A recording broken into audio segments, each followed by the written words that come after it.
संत शिरोमणि आचार्य गुरुवर श्री विद्यासागर जी महाराज की जय। नवाचार्य श्री समय सागर जी महाराज की जय। अरहम योग प्रणेता पूज्य गुरुवर श्री प्रणम्य सागर जी महाराज की जय। ओम अरहम नमः। स्वाध्याय प्रेमी बंधुओं, आप सभी का आचार्य उमा स्वामी द्वारा विरचित गागर में सागर भरने वाले अनोखे ग्रंथ श्री तत्वार्थ सूत्र ग्रंथराज जी के स्वाध्याय में स्वागत है। 7 तत्वों और रत्नत्रय से गूंथे इन अनुपम सूत्रों में अब हम आ गए हैं जीव तत्व के लिए सम्यक चारित्र रूप अपनाने योग्य संवर और निर्जरा तत्व में। नौ तत्वों को ही आचार्य ने उपादेय अर्थात ग्रहण करने योग्य बताया है। और अब हम अपने अतिशय पुण्य फल से इस उपादेय विज्ञान अध्याय 9 के स्वाध्याय में जिनेंद्र भगवान द्वारा बताए गए वास्तविक मोक्ष मार्ग अर्थात दिगंबर साधु की चर्या को जानेंगे। जो नए स्वाध्याय प्रेमी अब हमारे साथ जुड़ रहे हैं, वह पुराने स्वाध्याय के छूटने का विकल्प न करें। निश्चिंत भाव से स्वाध्याय करें। मुनिश्री की सरस सरल वाणी में उन्हें यह जटिल विषय भी बड़ी आसानी से समझ में आ जाएगा। स्वाध्याय प्रारंभ करने से पहले हम अध्याय 9 का सूत्र पाठ कर लेते हैं ताकि हम इन्हें कंठस्थ कर सकें। यदि आपने पिछले अध्यायों की मौखिक सूत्र पाठ परीक्षा नहीं दी है तो भी आपको यह पाठ अवश्य करना चाहिए और इन्हें कंठस्थ करने का प्रयास करना चाहिए। मोक्ष मार्गस्य नेतारं भेत्तारं कर्म भूव्रतां ज्ञातारं विश्वतत्त्वानां वन्दे तद्गुणलब्धये। आश्रम निरोधः संवरः स गुप्ति समिति धर्मानुप्रेक्षा परिसहजय चारित्रहि तपसा निर्जरा च सम्यक योग निग्रहो गुप्तिः ईर्याभाषैषणादान निक्षेपोत्सर्गा समितयः उत्तमक क्षमा मार्दवार्जव शौच सत्य संयम तपस्त्यागा किंचन्य ब्रह्मचर्याणि धर्मः अनित्या शरण संसारैकत्वा न्यत्वा शुच्यास्रव संवर निर्जरा लोक बोधि दुर्लभ धर्म स्वाख्या तत्वानुचिंतन मनुप्रेक्षाः मार्गाच्यवन निर्जरार्थम परिषोडव्याः परिशः क्षुत पिपासा शीतोष्ण दंश मशक नाग्न्यारति स्त्रीचर्या निषद्या शय्या क्रोश वध याचना लाभ रोग तृण स्पर्श मल सत्कार पुरस्कार प्रज्ञा ज्ञाना दर्शनानि सूक्ष्म सांपराय छदमस्त वीतरागयोश चतुर्दश एकादश जिने बादर सांपराये सर्वे ज्ञानावरणे प्रज्ञा ज्ञाने दर्शन मोहांतराययो रदर्शना लाभौ चारित्र मोहे नाग्न्यारति स्त्री निसद्या क्रोश याचना सत्कार पुरस्काराः वेदनीये शेषाः एकादयो भाज्या युगपदे कस्मिन्नई कौन विंशतेः सामायिकच्छेदोपस्थापना परिहार विशुद्धि सूक्ष्म सांपराय यथाख्यात मिति चारित्रम् अनशनाव मौदर्य वृत्ति परिसंख्यान रस परित्याग विविक्त शय्यासन कायक क्लेशा वायम तपः प्रायश्चित्त विनय वैयावृत्त स्वाध्याय व्युत्सर्ग ध्यानान्युत्तरम् नव चतुर्दश पंच द्विभेदा यथाक्रमं प्राक ध्यानात् आलोचना प्रतिक्रमण तदुभय विवेक व्युत्सर्ग तपश्छेद परिहारोपस्थापनाः ज्ञान दर्शन चारित्रोपचाराः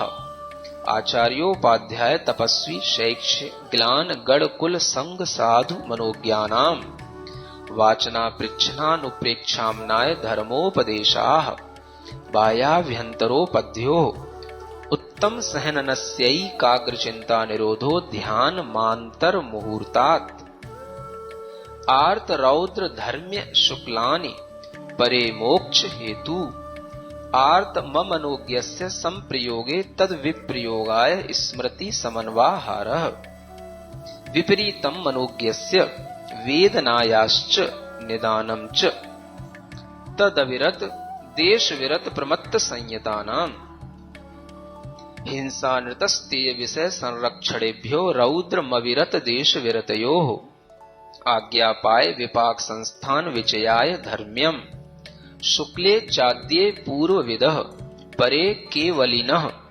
पृथक्त्वैकत्व वितर्क सूक्ष्म क्रिया प्रतिपाति विपरीत क्रिया निवर्तीनि त्रिएक योग काय योगा योगानाम एकाश्रये सवितर्क विचारे पूर्वे अविचारम द्वितीयम् वितर्कः श्रुतम् विचारोर्थ व्यंजन योग संक्रांति सम्यक दृष्टि श्रावक वीरतानंत वियोजक दर्शन मोह छपकोप समकोप शांत मोह छपक क्षीण मोहजना क्रमशो संख्ये गुण निर्जराः पुलाक बकुश कुशील निर्ग्रंथ स्नातकाः निर्ग्रंथाः संयम श्रुत प्रतिसेवना तीर्थ लिंग लेश्योपपाद स्थान विकल्पतः साध्याः इति तत्वार सूत्रे 9वां पूज्य मुनि श्री कहते हैं कि सिर्फ सूत्र के पाठन से ही हमारी विशुद्धि कई गुना बढ़ जाती है। तो आइए अब हम चलते हैं उपादेय विज्ञान की कक्षा की ओर।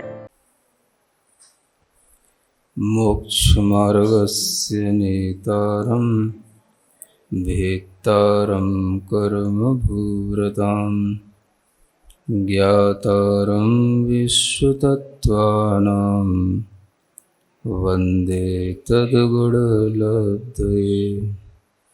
देवादिदेव आदिम तीर्थंकर श्री ऋषभनाथ भगवान की, वर्तमान शासन नायक श्री वर्धमान महावीर भगवान की, परम पूज्य आचार्य गुरुवर श्री विद्यासागर जी महाराज जी की। विशेष रूप से गुरु के प्रति मोह होना, गुरु का शिष्य के प्रति मोह होना, संघ के प्रति लगाव होना, परिवार की ही अपना ख्याल रखना जो अपना उनका संघ का परिवार है। परिवार कहने का मतलब ये नहीं है कि वो अपने जो पुराना छोड़ा हुआ परिवार है, लेकिन जो धार्मिक परिवार है उन्हीं के बीच में घिरे रहना। तो इस तरीके की जो प्रवृत्तियां हैं ये सब भी जो है इसमें आ जाती हैं, है ना। ये सब बकुश में है, थोड़ी सी प्रतिसेवना में भी आ जाती हैं। बकुश में मुख्य रूप से इस तरीके की प्रवृत्तियां हैं, लेकिन ये थोड़ी सी प्रतिसेवना में भी हैं, क्योंकि उनका प्रतिसेवन का मतलब है विराधना वो इसी तरीके से होती है, राग थोड़ा सा उनमें भी रहता है। तो यहाँ तक तो ये रहता है। उसके बाद में जो प्रतिसेवना के बाद जो कषाय कुशील आते हैं, वो कषाय कुशील जो होते हैं वो केवल जो संजुलन कषाय मात्र जिनका उदय रह गया है वो उतने ही तंत्र वाले होते हैं। तो उनके अंदर केवल ये भाव रहता है, और वह संजुलन कषाय के उदय में ही जो भाव आते हैं वह उनके भी वशीभूत हो जाते हैं, इसलिए वो कषाय कुशील कहलाते हैं। तो यहाँ पर कुशील से मतलब कुछ और कुशील मत समझ लेना, सब अपने मूल गुण उत्तर गुणों का पालन करते हुए इस तरीके से जो अपने ही गुणों में या अपना जो उनका कोर्स है उसको किसी भी तरीके से उसमें दोष लगाते हैं, तो उसी को यहाँ पर कुशील के रूप में कहा जाता है। फिर उसके बाद में होता है निर्ग्रंथपना, है ना। अब यहाँ पर भी बीच में एक निर्ग्रंथ है, और जो अंत में लिखा है कि ये सभी निर्ग्रंथ हैं, और निर्ग्रंथों में भी ये भी निर्ग्रंथ है। तो इन निर्ग्रंथों का एक टाइटल ये अलग से है।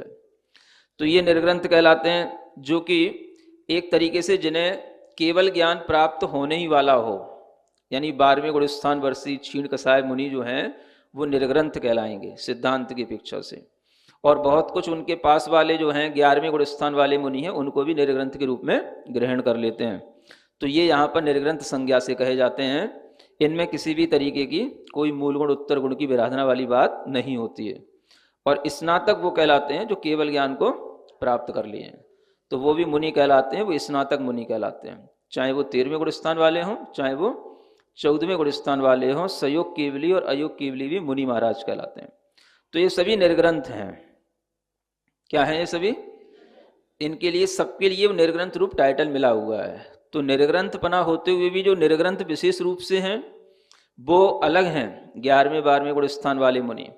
और जो सामान्य रूप से निर्ग्रंथ सबके लिए कहा गया है वो एक जाति की अपेक्षा से, एक सामान्य आचरण की अपेक्षा से, या यूं कहें कि जो सामान्य से 28 मूल गुणों का पालन है, सर्व प्रकार के बाहरी परिग्रह का त्याग है, अपने व्रतों का पालन करने रूप जो एक भाव है, उसके कारण से सभी निर्ग्रंथ हैं। तो ये सभी यहाँ पर निर्ग्रंथ रूप के भेद हैं, माने सभी में बाहरी अपेक्षा से कुछ अंतर दिखाई दे रहा है, लेकिन भीतरी अपेक्षा से इनके अंदर सब में भावलिंगपना जिसे आप कहते हैं, वो भावलिंग का मतलब होता है जो हमने द्रव्य स्वरूप धारण किया है उसी के अनुसार भाव भी होना। यानी शरीर से और भी बाहरी परिग्रह हैं उनसे ममत्व नहीं हो करके जो अंतरंग में अपनी आत्म भावना की भावना के साथ में जो उनका अप्रमत्त भाव बना रहता है उसी को भावलिंग कहा जाता है। तो जो अप्रमत्त भाव रहेगा उसी में प्रमत्त अप्रमत्त बना दोनों जो रहेंगे, और ये इस प्रकार का जो अप्रमत्त भाव होगा वह उनके उस भाव में ही होगा जब वो छठवें सातवें गुण स्थान में होंगे। तो इसी को भावलिंग कहते हैं। अगर वह सम्यक दर्शन के साथ भी हैं किंतु गुण स्थान छठवां सातवां नहीं रहा, पांचवा हो गया, चौथा हो गया, तो यहां पर वो निर्ग्रंथ नहीं कहलाएंगे, वो भावलिंग नहीं कहलाएगा।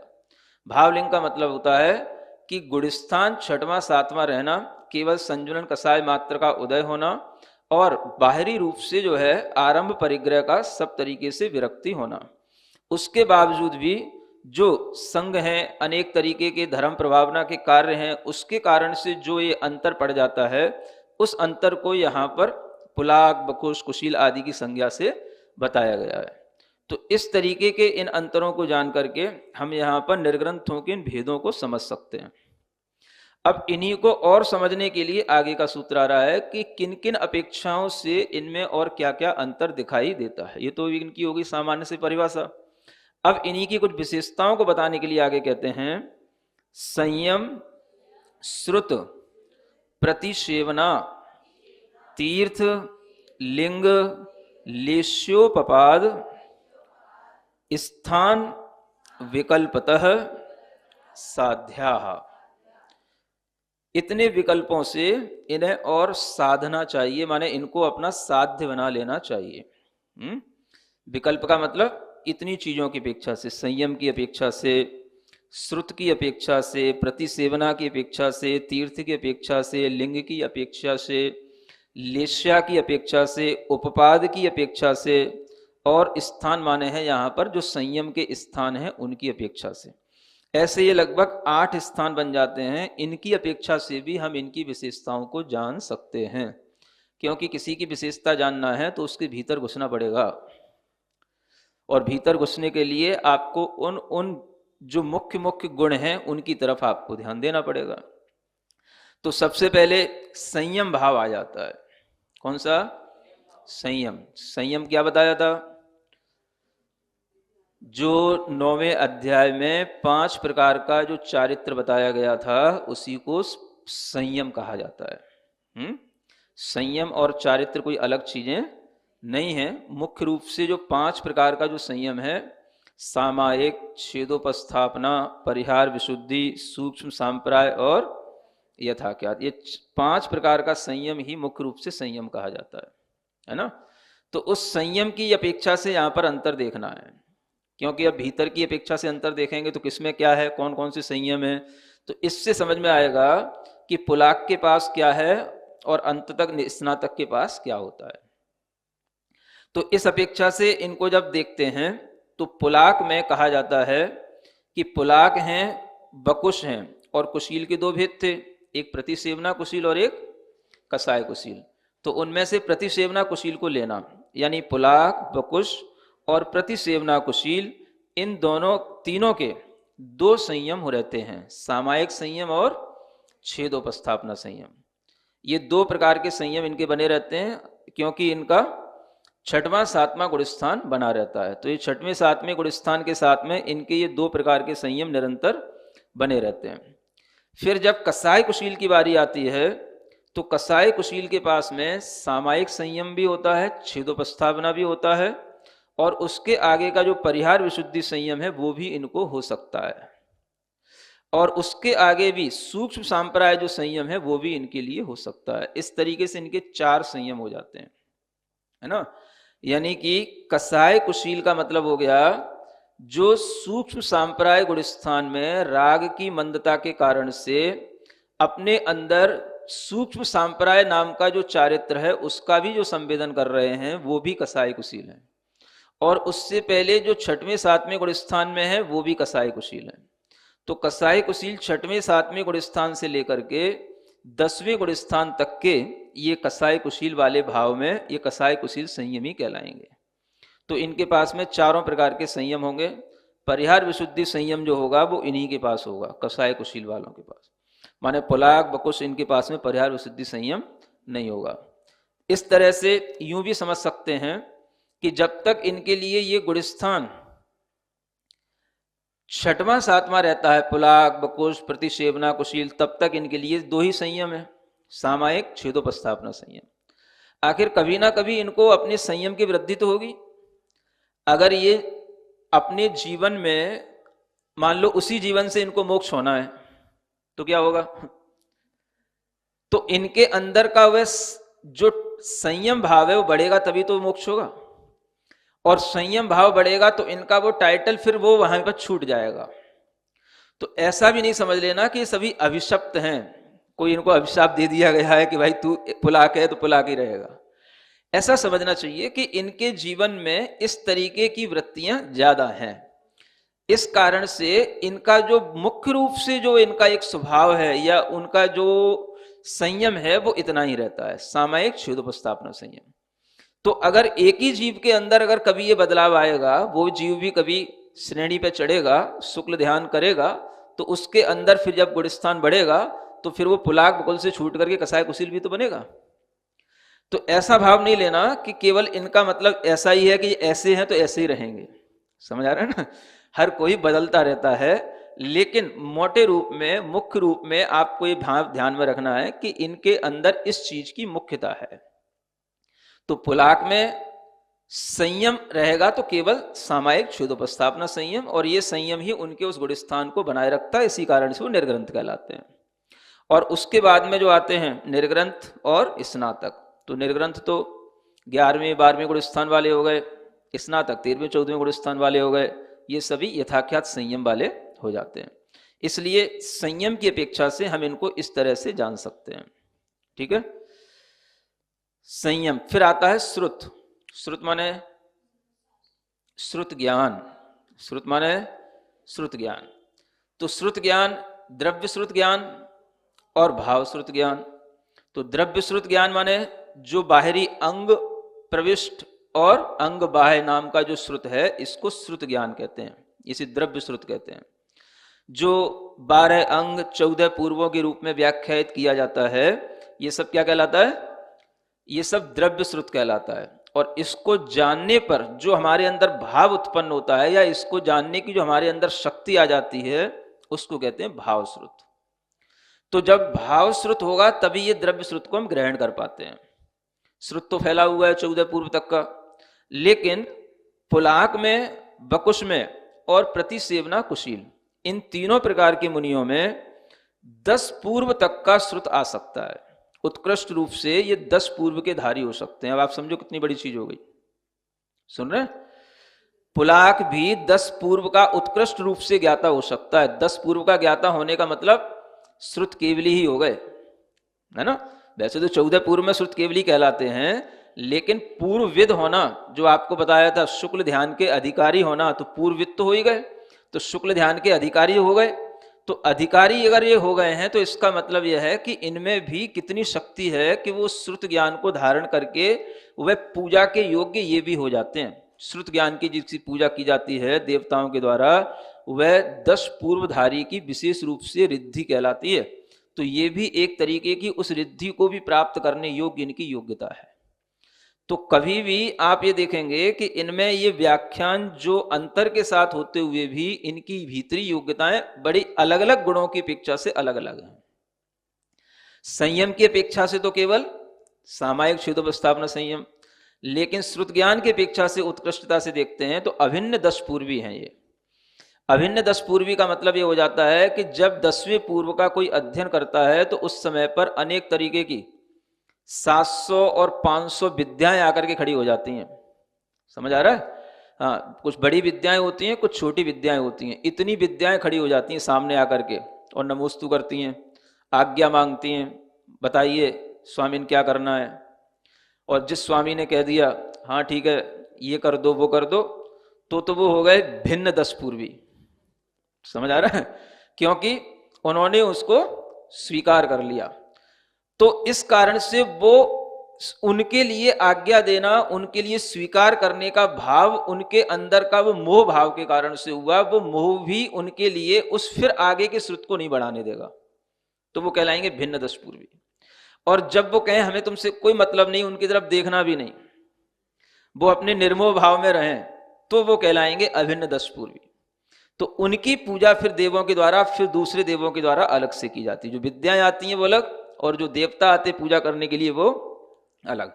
तो ये 10 पूर्वी का एक अलग महत्व है, यानी कि पुलाक भी उत्कृष्ट रूप से 10 पूर्व के ज्ञाता हो जाते हैं। ये अपने आप में बहुत बड़ी बात है। समझ में आ रहा है? जब तक आपने ये नहीं सुना था, उससे पहले तो आपका मन खराब हो रहा होगा कि ये कैसा मोह करते हैं, ये कैसे बकुश हैं, ये क्या हैं। लेकिन ये भी ध्यान रखो कि ये भीतर से कितने, है ना, ज्ञान को, उत्कृष्ट ज्ञान को धारण कर सकते हैं। और उस ज्ञान के साथ में इस तरीके की प्रवृत्ति भी जो बाहरी रूप से है वो भी बनी रह सकती है। क्योंकि जो संघ होते हैं, उन संघ में रहने वाले अनेक तरीके के मुनि महाराज होते हैं, और वो सब भी जो है शास्त्रों में कहा हुआ है कि ऐसा करना ही है। जैसे संघ में किन्हीं का काम केवल संघ का प्रवर्तन कराने का होता है, किन्हीं का काम संघ में वैयावृत्ति कराने का होता है। तो ये करना ही होता है, और ये बिना मोह के नहीं होता है, बिना राग के नहीं होता है। लेकिन वह राग भी यहाँ पर दिखाया जा रहा है कि वो राग का नाम अगर है तो क्या है, तो वह भी जो है उस बकुश की श्रेणी में उन्हें ले आता है। लेकिन फिर भी उनके अंदर जो ज्ञान है वो 10 पूर्व तक का उत्कृष्ट ज्ञान हो सकता है। तो इन सब चीजों को ध्यान में रखते हुए हम इन सब निर्ग्रंथों की जो भीतरी विशेषताएं उनको जान सकते हैं। फिर इसी में जब आगे आता है कुशील, कुशील में प्रतिसेवना कुशील के तो 10 पूर्व का हो गया। कसाय कुशील और निर्ग्रंथ, उनके लिए जो है उत्कृष्ट श्रुत होता है 14 पूर्व तक के धारी हो सकते हैं। तो कसाय कुशील तो 10वें गुण स्थान में भी हो जाते हैं, और निर्ग्रंथ जो है आगे के 11वें 12वें गुण स्थान के जीव हैं। तो इनके लिए भी उत्कृष्ट श्रुत कितना हो सकता है, यानी पूरे ये श्रुत केवली हो सकते हैं। श्रुत केवली के पास जैसा ज्ञान होता है 14 पूर्व का, उतना इनके पास में उत्कृष्ट श्रुत हो सकता है। और फिर जो स्नातक हैं उनके लिए तो श्रुत ज्ञान की कोई जरूरत है ही नहीं, वो तो केवल ज्ञानी हो गए। तो इसलिए ये श्रुत ज्ञान यहीं तक बैठता है। तो ये कहलाता है उत्कृष्ट श्रुत ज्ञान की अपेक्षा से। अगर हमें जघन्य श्रुत ज्ञान की अपेक्षा से देखना है तो आचार्य कहते हैं पुलाक में जो जघन्य श्रुत ज्ञान होता है वो कहलाता है आचार वस्तु मात्र। क्या कहलाता है? हाँ, एक आचार वस्तु है, यानी कि यह ज्ञान भी एक तरीके से देखा जाए तो कहीं कहीं ऐसा उल्लेख मिलता है कि 9वें पूर्व का एक तीसरे अधिकार का नाम आचार वस्तु कहलाता है। यानी ये भी 9वें पूर्व तक को छूने वाला ज्ञान है। और इसी तरीके से अगर जघन्य श्रुत ज्ञान देखा जाता है बकुश में, कुशील में, निर्ग्रंथों तक भी, तो वह अष्ट प्रवचन मात्रा तक का ज्ञान होता है। ओम अरहम नमः। तो चलिए आज की कक्षा की एक क्विक रिवीजन कर लेते हैं। निर्ग्रंथों के प्रकार में हमने जाना भावलिंग का मतलब होता है बाह्य आरंभ परिग्रह से पूर्ण विरक्त होना, अंतरंग से 6वां 7वां गुण स्थान रहना और केवल संजलन कषाय मात्र का उदय रहना, इन्हें ही निर्ग्रंथ कहते हैं। धर्म प्रभावना, संघ आदि के कारण उनमें पुलाक, बकुश, कुशील आदि रूप भेद बन जाते हैं। यदि सम्यक दर्शन बना भी रहे पर गुणस्थान गिर जाए तो वे निर्ग्रंथ और भावलिंगी नहीं कहलाते। सूत्र 47 में हमने जाना संयम, श्रुत, प्रतिसेवना, पीठ, लिंग, लेश्या, उपपाद और संयम के स्थानों की अपेक्षा निर्ग्रंथों के इन भेदों में विशेषताएं यानी अंतर आता है। सामायिक, छेद उपस्थापना, परिहार विशुद्धि, सूक्ष्म साम्राय और यथाख्यात, यह 5 प्रकार का चारित्र ही संयम कहलाता है। पुलाक, बकुश और प्रतिसेवना, कुशील, इन तीनों के 2 ही संयम रहते हैं, सामायिक और छेदोपस्थापना। इन संयम से इनका 6वां 7वां गुण स्थान निरंतर बना रहता है। कषाय कुशील के पास पहले 2 के साथ परिहार विशुद्धि और सूक्ष्म संप्राय संयम भी हो सकता है, यानी ये सूक्ष्म संप्राय गुण स्थान में राग की मंदता से सूक्ष्म संप्राय चारित्र का भी संवेदन करते हैं। इस प्रकार इनके 4 संयम होते हैं। ये कषाय कुशील 6वें से 10वें गुण स्थान तक होता है। 11वें 12वें गुण स्थान वाले निर्ग्रंथ और 13वें 14वें गुण स्थान वाले स्नातक यथाख्यात संयम वाले होते हैं। ये पुलक आदि टाइटल हमेशा ऐसे ही रहे ऐसा अभिशाप नहीं होता, ये बदलते भी हैं। जब साधु के संयम की वृद्धि होगी तो ये टाइटल छूट जाएंगे। जब जीव के भाव बदलेंगे और वह श्रेणी चढ़ जाएगा, शुक्ल ध्यान करेगा, उसका गुण स्थान बढ़ेगा, तब वह पुलाक आदि से छूटकर कषाय कुशील भी बनेगा। दूसरे विशेषण श्रुत का मतलब द्रव्य श्रुत ज्ञान और भाव श्रुत ज्ञान होता है। बाहरी अंग प्रविष्ट और अंग बाह्य नाम का श्रुत द्रव्य श्रुत कहलाता है, जो 12 अंग और 14 पूर्व के रूप में कहा गया है। इसे जानने पर हमारे अंदर उत्पन्न भाव या इसे जानने की शक्ति भाव श्रुत कहलाती है।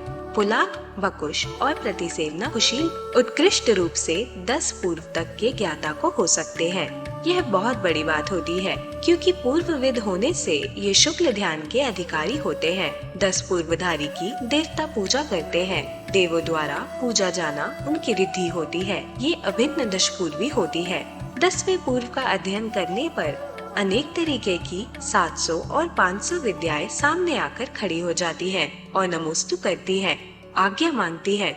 जो मोह भाव से उन्हें आज्ञा देकर उन्हें स्वीकार कर ले, वे भिन्न 10 पूर्वी होते हैं। यह मोह उनके श्रुत को आगे नहीं बढ़ने देता। जब वे निर्मोही रहकर उन पर ध्यान नहीं देते, तो अभिन्न 10 पूर्वी होते हैं। देव उनकी विशेष पूजा करते हैं। हम इन्हें मोही मानकर मन खराब ना करें। शास्त्रानुसार संग का प्रवर्तन, वैयावृत्ति आदि काम करने ही होते हैं, जो बिना राग और मोह के नहीं होते। यह राग इन्हें वकुश तो बनाता है, पर ये 10 पूर्व तक के ज्ञाता हो सकते हैं। कषाय कुशील और नेग्रंथ उत्कृष्ट रूप से 14 पूर्व तक के धारी हो सकते हैं, यानी ये पूरे श्रुत केवली हो सकते हैं। और स्नातक तो केवल ज्ञानी होते हैं, इसीलिए इन्हें श्रुत ज्ञान की जरूरत ही नहीं रहती। जगन्य श्रुत ज्ञान की अपेक्षा पुलाक में आचार वस्तु मात्र तक का ज्ञान होता है, जो 9वें पूर्व का तीसरा अधिकार है। यानी जगन्य भी इनका ज्ञान 9वें पूर्व को छूता है।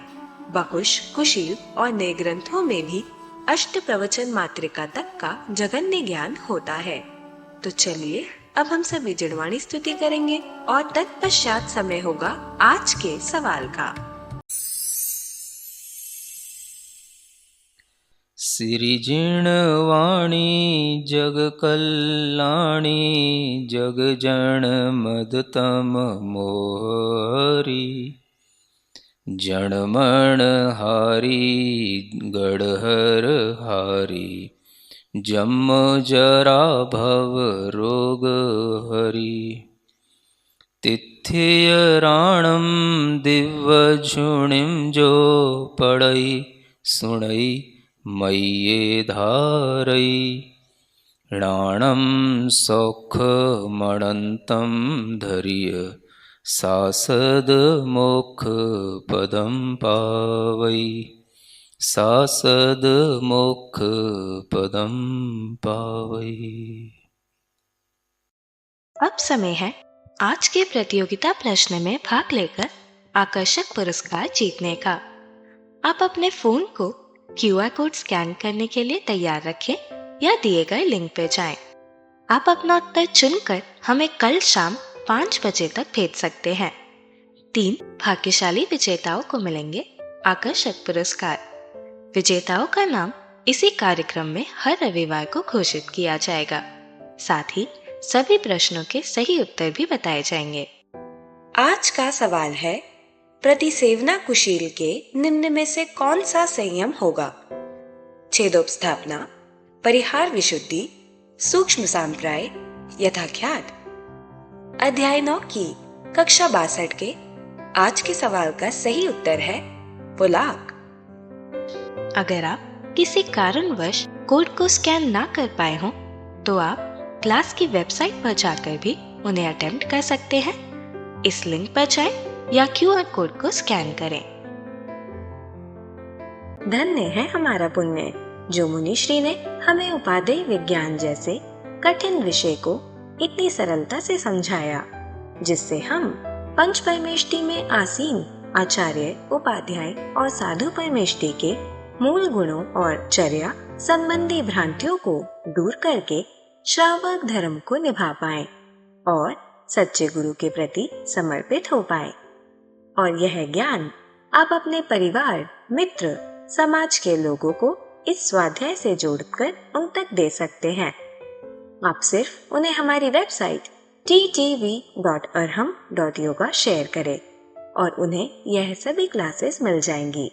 अभ्यास प्रश्न करके आप अपने ज्ञान को प्रगाढ़ करने का मौका और आज के सवाल में पुरस्कार जीतने का मौका भी पा सकते हैं। तो आज ही अपने बच्चों, मित्रगणों और परिवारजनों को इससे जोड़ें और अपना और उनका पुण्य बढ़ाएं। ओम अरहम नमः।